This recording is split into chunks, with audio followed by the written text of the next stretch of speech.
So I want to show you some examples from Jung's own work. And I want to show you some of his artwork because Jung,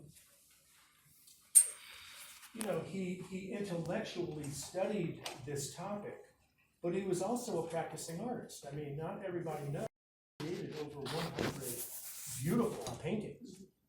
And they were very much a part of his healing journey. Now, I don't want to go into too much detail, but I do want to explain how he made his paintings. They were something that he called active imagination experiments. And so this is what Jung was looking for. There's got to be something in the middle between being fully awake and conscious in the world and then being asleep and dreaming. There's got to be a third thing in the middle that would allow us to have access to this information, either in the personal unconscious or the collective unconscious. And he said, hey, this is how you do it, active imagination. So he conducted a series of experiments, and let me just, for simplicity's sake, say it like this. First of all, he was having a crisis in his life because he had just lost his mentor and his entire professional society when he broke from Freud. But he said, look, what I'll do at the end of the day, go back to my office, practice yoga, close my eyes, imagine that I am in a landscape, and I will start to interact with whoever or whatever I see and have conversations with these creatures. And then when I come out of my reverie, I will record my experiences in a journal. And then later I will go back and paint and capture in image the things that I experienced in my imagination. Now, he believed that this process, I mean, look, the artists that are in this room already know this, but this process was a transformative process. This was a part of his healing journey, is working with images in that way I just described. So let me show you what they look like. This is Jung's divine child. I mean, he was well aware of the stories. I mean, he had just written a damn book about the whole thing. And this is essentially a portrait of himself as a divine child. Now, do you guys see this, the black and white around him? He described that as a snake. And the mouth of the snake is right up there near that little baby's mouth. And so what I love about this piece of art is it looks like a little, I don't know, what do you call this, a child in utero? Or a little embryo? Yeah, an embryo. But it's also a little formed creature. And it's in this, I don't know what we call this, it's kind of a liminal space where it's not in this world, it's some other world. But this is what he predicts, is if we have a divine child, Patrick, let me finish my thought. Okay. If we have a divine child experience, like for example, him breaking from Freud and saying, I see the world in a whole new way. We know the prediction is going to be, he's going to get into a hero's journey, right? Because if I have a new way that is being born and I'm coming out into the world, I have to expect adversaries. And so this is the little baby when he grows up and becomes a young adult. And of course, his first task is to slay the beast. Now for Jung, he was very open, at least in his close circle of friends, that his beast was depression. In today's mental health system, he would be diagnosed as having a major depressive disorder with psychotic features. He would probably be. Dan, do you see the humor in that? Yeah. Upside down dragon. Disorder with psychotic features sounded very familiar. Okay. And so, but also a generalized anxiety disorder, and he suffered from panic attacks. And so, for him, this dragon that was eating the sun represented those kinds of aspects of himself that he had to confront if he was going to move on and carry this new vision out into the world. Now, notice these chunks that he's cutting out of the monster there. That's going to come into play in the next painting. And also notice that this blood that's falling down on this guy, Jung described this as a kind of baptism in the blood of my beast. This is how you rearrange the furniture inside your psyche. Is working with the powerful images and archetypes from world history. Okay, let me show you the next painting. This one is very significant. This is the carcass of that dragon creature. In every place he carved out a chunk of flesh.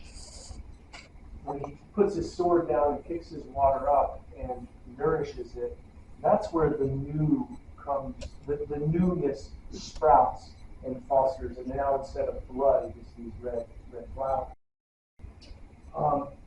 Jung often referenced the temple. We'll see this in a lot of paintings. But this represented for him the sacred work of the psyche, the sacred work of our lives, where we bring in the new divine children into our lives. We foster them. We pick up our sword. We address our shadow. We confront our adversaries. And when we do successfully, and then we foster the divine in us, instead of the beast, we get the flowers. And I mean, I think this is a beautiful depiction of Jung's work. I mean, this is what he was trying to do in bringing in a new kind of psychology. Let me show you the next one in the series. This is my favorite. Okay, up until this point, the places where Jung is a character, I mean, we wouldn't say it's him, it's really a character of himself. His self has been in liminal spaces, maybe in utero, maybe even some other dimension. But look, after his transformation, after he confronts the shadow self, and then he fosters the divine and feeds it, then he bursts back out into the world, transformed with his new way of being. I just love that. I mean, this painting is everything that we've said about visionary art. I do want to point something out. If you're not familiar with this painting, first of all, there's the snake. It's still there, but it's become incorporated into his clothing, or his uniform, if you will. This is a world, this is the modern world of 1914, probably, when he painted this. There's an automobile there. There's soldiers practicing, target practicing. There's modern weaponry. I mean, this was the beginning of World War I. But in the shadow back here, there's a medieval world. There's a castle, and then this boat that would be associated with the Middle Ages. And this was his commentation on, we always live in two worlds. We always have a past that is embedded in our present. And literally, folks, this area of Tucson, I mean, if you know the discovery of that Presidio about 20 years ago, literally, these buildings are built on top of other civilizations. Let me just complete my thought. Either the Spanish or the indigenous people that were here before the Spanish. So, what did you mean by that, Patrick? Are you? Yes, my family's been here for 10,000 years. Right on, man. That's what he's talking about. That our world presently is embedded on the world of your family before us. Absolutely. Of course. I can't remember what the next painting. Oops. Oh yeah, here's the final. I mean, if you could imagine, Jung would have these paintings in his office, and he just talked about the paintings and said, "Yeah, what do you think of that? What do you think of the color there? What do you think about that snake?" They just talk a little casually about his art, and then they would go into the business of therapy. But folks, this is when Jung gets his wings, just like Gilgamesh. he has arrived at the place of wisdom from his journey. He's taken that divine child, born it out into the world, defended it, made a place for it, fostered it, shared it with others, and now he has this true wisdom, just like Gilgamesh and many, many other heroes from legends. And he's standing again on that temple that he, used frequently to represent the sacred work of the psyche, of finding our way in the world through all of these archetypal experiences. Okay, I have another series of paintings that I'd like to conclude with that come from Jung, and they represent archetypal work. They represent, I have four more, they represent a warning to us as postmoderns when we try to interact with the ancient world. We often have difficulties, and he anticipates that. But before I make the transition, any comment? Mike, your hand is up. I recall that you said he was a massive contradictions. I read that. And in this painting, he has reached a spiritual pinnacle. But the snake is still in the image. Absolutely. Absolutely. Good point. Did you guys hear what he said? That he said, first of all, Jung himself claimed that he was a massive contradiction. And so, check this out. That snake that was around the little embryo and that maybe was a part of his transformation, and he slayed his beast and he went on this journey, but lo and behold, it's still there in his life. It hasn't gone anywhere. Lori. Well, from my particular goddess point of view, the snake's a very good sign. So maybe he was. So Lauren is saying, hey, he's so doing great. He's doing great now. Maybe he saw it as a symbol of yours. It was positive. I think he was quick. He would be quick to say that the strife in life is as important as good in creating our path. Well, then check this out. That is a sculpture by Ed, and actually I have it right here. It's this beautiful little piece. But I think this is one way of describing that cycle that we've talked about, where we give birth, we step out heroically, we mature, and then we start all over again. So this Ouroboros is really a nice symbol for the continual life process of our cycle, our psychological development. And I want to give you this warning that you gave, and just tell me what you think about this. This is Gilgamesh, though he names this guy as Izdabar, but as it turns out, those names are interchangeable for this character. So during Jung's imagination exercises, one exercise that he did was imagining digging deeper and deeper into the earth. And of course, this was a metaphor for deeper and deeper and deeper into the unconscious, deeper and deeper into the collective unconscious, so that he could have interactions. Let me tell you the title of this painting. It's called